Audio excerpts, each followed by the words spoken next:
પાણીની બોટલ પર પ્રતિબંધ મુકાતા વેપારીઓએ વિરોધ નોંધાવ્યો। પ્લાસ્ટિકના બોટલની જગ્યાએ પ્લાસ્ટિકના જગમાં પાણી વેચવા તંત્ર દબાણ કરતું હોવાનો આરોપ લગાવ્યો છે। પ્લાસ્ટિક પ્રતિબંધની અમલવારી મુદ્દે તંત્રના નિર્ણય સામે વેપારીઓએ રોષ વ્યક્ત કર્યો છે। વેપારીઓએ આજે કલેક્ટરને આવેદનપત્ર આપીને રજૂઆત કરી છે।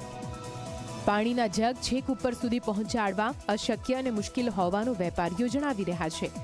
ગિરનાર પર પાણી ન હોવાથી યાત્રિકોને હાલાકી ભોગવવી પડે છે। હાઈકોર્ટની ફટકાર પછી ગિરનાર પર પાણી પહોંચાડવામાં તંત્ર નિષ્ફળ રહ્યું છે।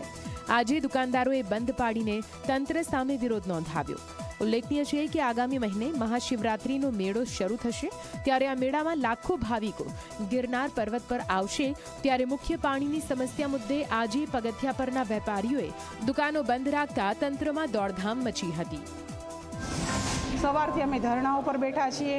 ગિરનાર ઉપર અમે ધંધા રોજગાર બંધ કરી દીધા છે અને ત્યાં સુધી બંધ રાખશું કે જ્યાં સુધી અમારા પ્રશ્નોનું નિરાકરણ નહીં આવે।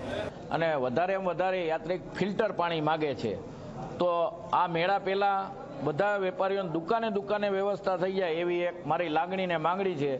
અને આ જીબીવાળા ઘડીએ આ લોકોને દંડ દઈ દે છે, તો ખરેખર એ ના થવું જોઈએ। એ લોકો મીટર લેવા બધાય સહમત છે અને